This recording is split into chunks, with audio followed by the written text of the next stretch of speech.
तो ये थोड़ा सा इकोनॉमिक्स में कहाँ तक छूटा था। तृतीय पंचवर्षीय योजना जाकर वीडियो में आप डिस्क्रिप्शन में देखिएगा, इकोनॉमिक्स का जो लेक्चर होगा उसे एक बार देख लीजिएगा। तृतीय पंचवर्षीय योजना तक हुआ था। तृतीय पंचवर्षीय योजना के बाद 3 वर्ष तक पंचवर्षीय योजना को स्थगित रखा गया था।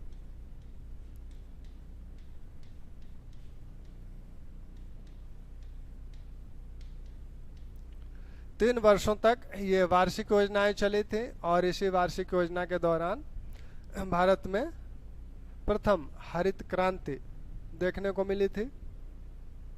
इसके बाद चौथी जो योजना शुरू हुई, चौथी पंचवर्षीय योजना,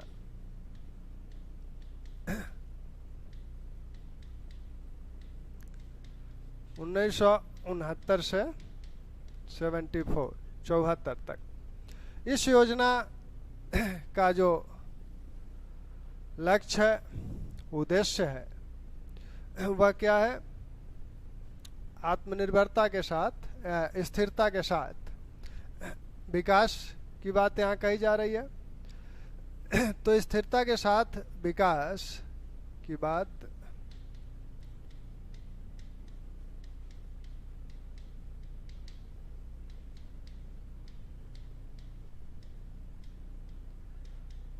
आत्मनिर्भरता की प्राप्ति।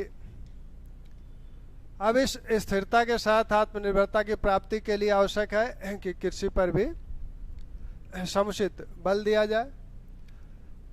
इस योजना में जो लक्ष्य है ग्रोथ रेट का जो लक्ष्य है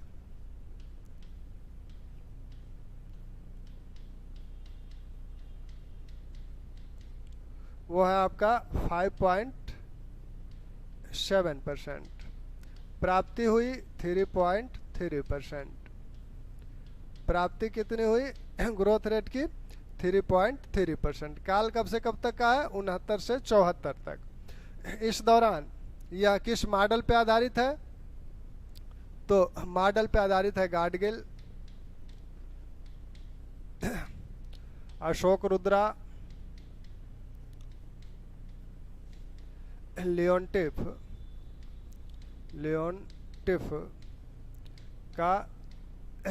और एस मन्ने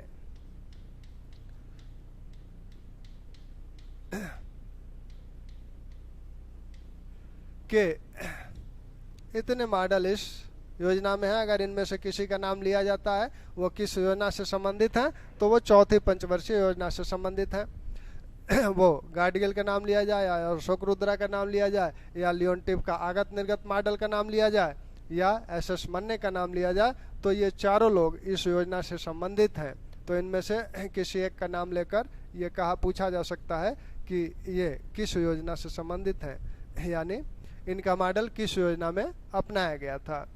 तो इस 1969 से 74 का जो समय है, इसी समय आप देखते हैं कि प्रिवी पर्स को समाप्त किया गया। प्रिवी पर्स को समाप्त किया गया, यानी राजाओं को जो मुआवजा दिया जा रहा था, जमींदारों को जो मुआवजा दिया जा रहा था, उसको सरकार ने समाप्त कर दिया। उनके ज़मीनें लेने के संदर्भ में उनको कुछ मुआवजे दिए जा रहे थे, उसको सरकार ने समाप्त कर दिया। वही प्रिवी पर्स की समाप्ति है। प्रिवी पर्स की समाप्ति हो गई। इसी समय 69 में बैंकों का राष्ट्रीयकरण किया गया। बैंकों का राष्ट्रीयकरण, एक साथ 14 बैंकों का राष्ट्रीयकरण 69 में कर दिया गया, यानी बैंकों का सार्वजनिकरण या बैंकों का राष्ट्रीयकरण इसी समय किया गया 1969 में ही। इसी समय एक योजना चली थी, ब्याज विभेदीकरण योजना 1972। ब्याज दर विभेदीकरण योजना 1972 इसी समय चली थी। 1973-74 में एक योजना चलाई गई, सूखा प्रवण क्षेत्र विकास कार्यक्रम 1973-74 ये योजना चली। इसी योजना के दौरान भारत को एक युद्ध करना पड़ा था, एक युद्ध में शामिल होना पड़ा था। बांग्लादेश की स्वतंत्रता इसी समय हुई और बांग्लादेश को स्वतंत्र कराने में भारतीय मुक्त वाहिनी का महत्वपूर्ण योगदान था। तो इसलिए कुछ ध्यान सरकार का उधर खींचा योजना से हटकर। युद्ध के पश्चात बांग्लादेश के शरणार्थियों की समस्या उत्पन्न हुई। तो शरणार्थियों की समस्या युद्ध के दौरान ही ये समस्या उत्पन्न हुई थी। और इसी समय आपकी एक समस्या और हुई थी, तेल संकट उपस्थित हुआ था, खाड़ी संकट उपस्थित हुआ था।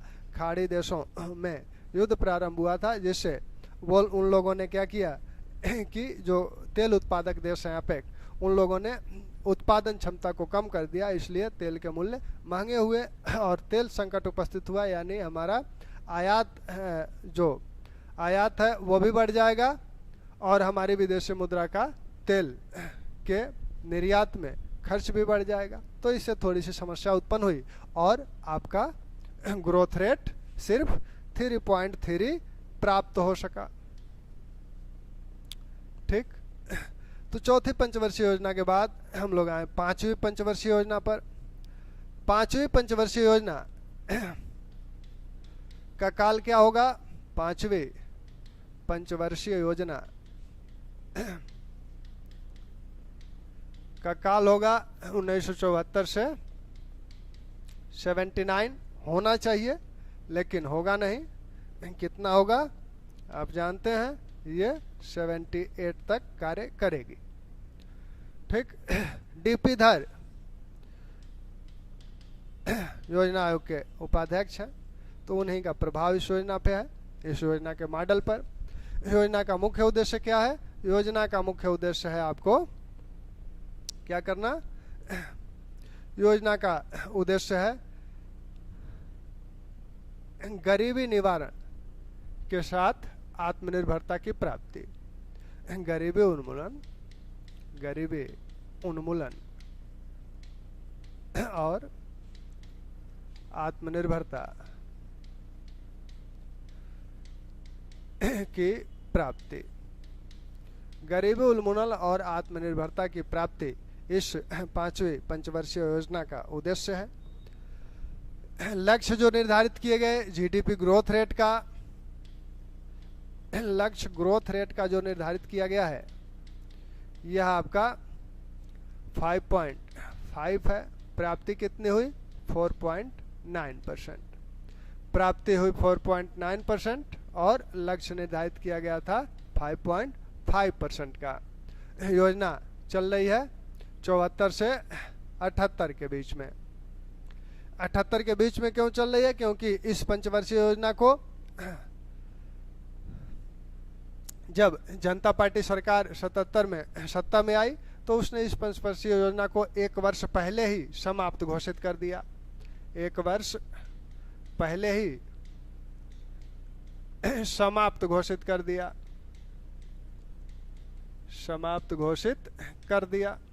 तो यह कार्य, यह योजना जो 79 में समाप्त होने वाली थी, अब ये समाप्त हुई आपकी 78 में। तो इस तरह से इसका, इस योजना का जो काल था वो 74 से 78 है। इस समय कुछ महत्वपूर्ण योजनाएं चलाई गई, क्योंकि गरीबी निवारण भी करना है। तो इस समय जो महत्वपूर्ण योजनाएं चलाई गई, जैसे 1977-78 में एक योजना चली थी, काम के बदले अनाज योजना। काम के बदले अनाज योजना, काम के बदले अनाज योजना। काम के बदले अनाज योजना जो है, यह आपकी उसी समय 77-78 में चली थी। फिर बाद में 2004 में इस तरह की योजनाएं चली। बाद में इसे अन्य जो रोजगार योजनाएं हैं उसके साथ अटैच कर दिया गया था। यानी इस 77-78 में ये जो योजना चली, काम के बदले अनाज योजना, इसको बाद में एनआरईपी के साथ जोड़ दिया गया था। नेशनल रूरल एम्प्लॉयमेंट प्रोग्राम, राष्ट्रीय ग्रामीण रोजगार योजना के साथ इसे जोड़ दिया गया। तो यह स्वतंत्र रूप से जो योजना थी वह समाप्त हो गई थी। इसी समय 78, 77, 78 में ही राजस्थान में अंत्योदय योजना शुरू की गई थी। राजस्थान में अंत्योदय योजना शुरू की गई थी। अंत्योदय योजना शुरू की गई थी। इसी समय 1974 चल रहा है ना, भारत का परमाणु परीक्षण सबसे पहले जो हुआ था 18 मई 1974 को हुआ था। लाफिंग बुद्धा नाम से यह ऑपरेशन हुआ था। तो इसी योजना के अंतर्गत वो भी आएगा। हालांकि कहीं कहीं आपको वो मिल जाएगा चौथी पंचवर्षीय योजना में, लेकिन भारत में जो बजटीय वर्ष है वो 1 अप्रैल से है और यह परीक्षण होता है 18 मई को। तो यह पंचवर्षीय योजना 5वीं पंचवर्षीय योजना के कार्यकाल में आएगा।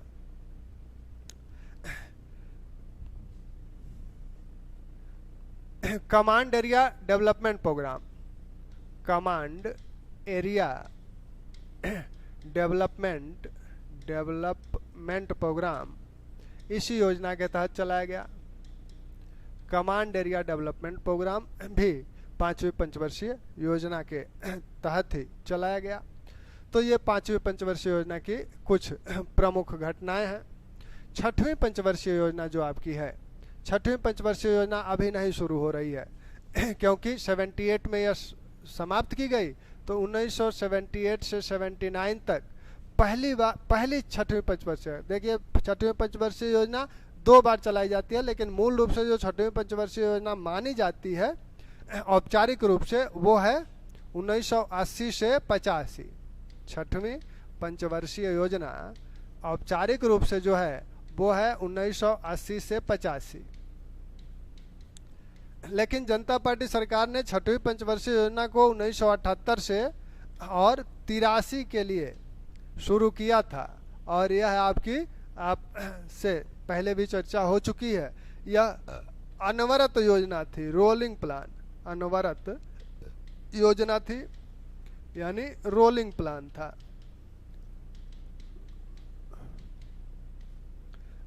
रोलिंग प्लान ये था उस समय, लेकिन यह जनता पार्टी सरकार बहुत कम दिनों तक रही। तो ये योजना चल कितनी पाई? सिर्फ 1 साल, 1978 से 79 तक ही यह चल पाई। सरकार ने इसके बाद जनता पार्टी सरकार जब सत्ता से हटी तब कांग्रेस सरकार आ गई और उसने 1979 से 1980 के बीच 1 वर्ष की एक वार्षिक योजना चला दी। अभी पंचवर्षीय योजना वो नहीं शुरू की, अभी एक वार्षिक योजना चला दी। तो ये दोनों वार्षिक योजनाएं हो गई। ये 1 वर्ष ही चला अनवरत, ये इसको वार्षिक योजना नाम दे दिए। अब वो शुरू कर रहे हैं आपका 1980 से 85 6वीं पंचवर्षीय योजना। इस 6वीं पंचवर्षीय योजना में उद्देश्य क्या है? उद्देश्य है आपका लक्ष्य है ग्रोथ रेट, लक्ष्य ग्रोथ रेट 5.2%, प्राप्ति हुई 5.4%, प्राप्ति हुई 5.4%। इसका जो उद्देश्य है वो है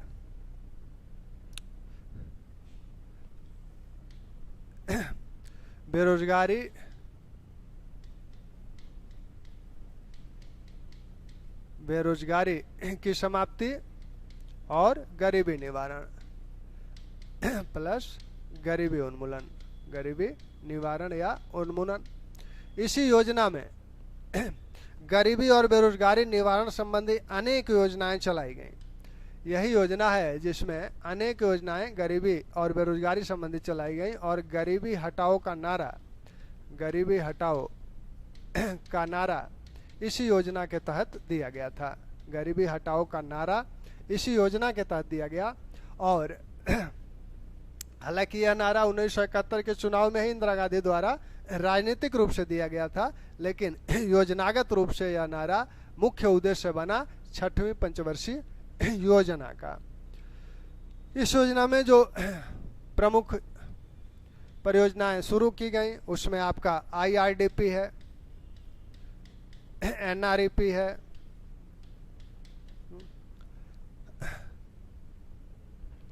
इसमें एक बात यहाँ एक वर्षीय योजना में, अच्छा इसी में आएगा, NREP है, डवाकरा है।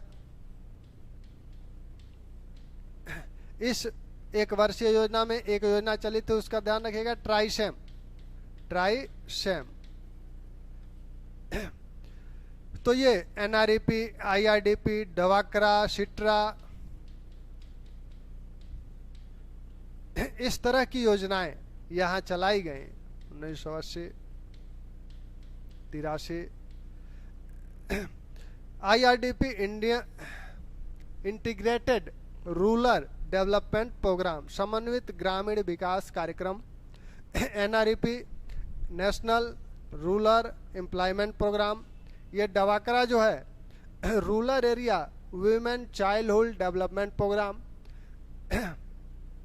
और सिट्रा जो है यह ग्रामीण क्षेत्रों में जो कामगार हैं उनको किट उपलब्ध कराने, यानी विभिन्न जो अगर कोई लौहकार है, कोई कुंभकार है या कोई इलेक्ट्रीशियन है तो उसे विभिन्न प्रकार के उपकरण उपलब्ध कराने संबंधी ये योजना थी। इस योजना को आप अभी योजनाओं में जब हम लोग बात करेंगे तो वहाँ दिखाएंगे कि ये योजनाएं कैसे एक दूसरे से मिलके आपके वर्तमान स्वरूप तक आती हैं। तो NREP यह मजदूरी योजना है, मजदूरी यानी रोजगार देना इसका प्रमुख उद्देश्य हो गया।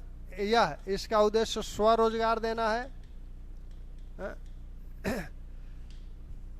डवाकरा भी स्वरोजगार से संबंधित है और सिट्रा भी स्वरोजगार से संबंधित है। तो आगे चल के आप देखेंगे कि IRDP, डवाकरा, सिट्रा, 10 लाख कुआं योजना, गंगा कल्याण योजना, इन सारी योजनाओं को एक साथ मिला दिया गया और मिलाकर स्वर्ण जयंती स्वरोजगार योजना, ग्रामीण स्वरोजगार योजना नाम दिया गया। तो ये 6वीं पंचवर्षीय योजना। इसी 6वीं पंचवर्षीय योजना में दोबारा बैंकों का राष्ट्रीयकरण किया जाता है। और दोबारा बैंकों का राष्ट्रीयकरण कब किया जाता है? दोबारा बैंकों का राष्ट्रीयकरण किया जाता है 1980 में। बैंकों का राष्ट्रीयकरण इस बार संख्या कम रही, 6 ही बैंक रहे। उस बार 1969 वाले राष्ट्रीयकरण में 14 बैंक थे। इसी पंचवर्षीय 6वीं पंचवर्षीय योजना में पहली बार आधुनिकीकरण की बात कही गई। आधुनिकीकरण की बात कही गई। अभी सिर्फ बात कही गई है, मतलब एक प्रमुख उद्देश्य नहीं बनाया गया है। इस योजना का जो मॉडल है वो आगत निर्गत मॉडल ही है। तो इस योजना का जो मॉडल है वो भी आगत निर्गत मॉडल है। आगत निर्गत मॉडल है। ठीक। 7वीं पंचवर्षीय योजना की अगर बात की जाए तो 7वीं पंचवर्षीय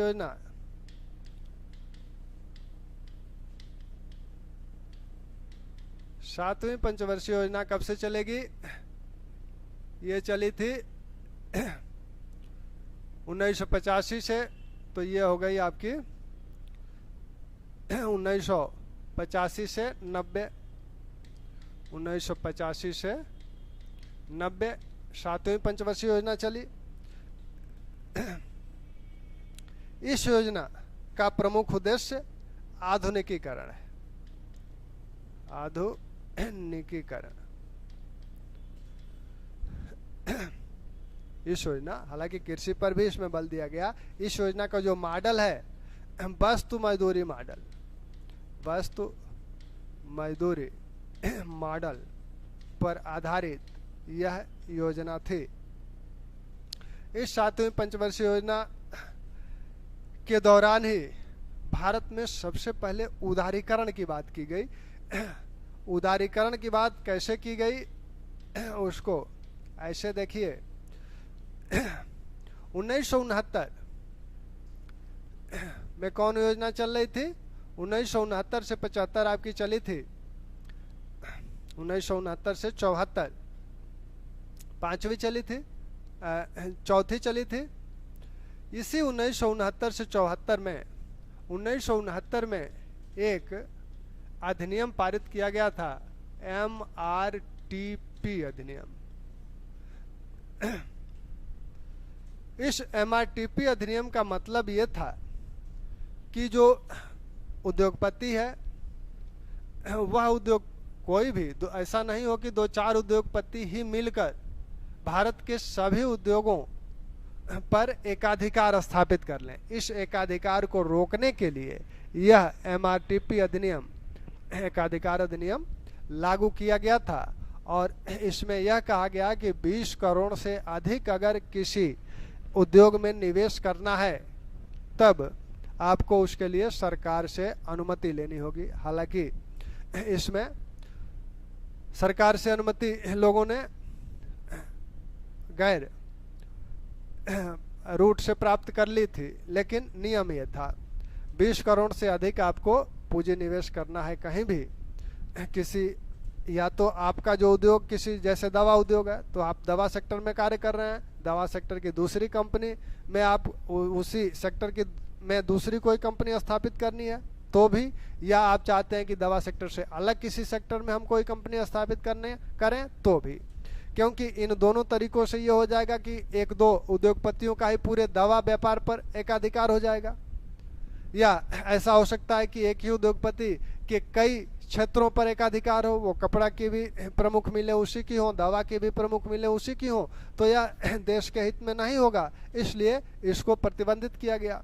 लेकिन इस 7वीं पंचवर्षीय योजना में आकर MRTP में कुछ छूट दी गई। छूट ये दी गई कि इस 20 करोड़ की सीमा को बढ़ाकर 100 करोड़ कर दिया गया, कि यानी अब 100 करोड़ तक आप बिना अनुमति के निवेश कर सकते हैं।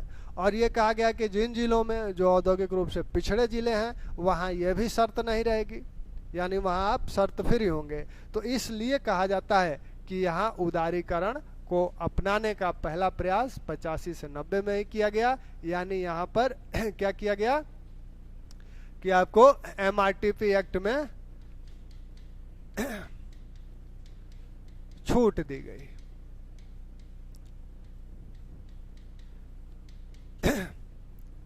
यानी अब उद्योगपति अपनी पूंजी विस्तारित कर सकता है एक सीमा तक, वो सीमा बढ़ा दी गई। 85 से 90 की ये योजना है और 85 से 90 के बीच में कई संस्थाएं भी गठित हुई। 1988 में सेबी,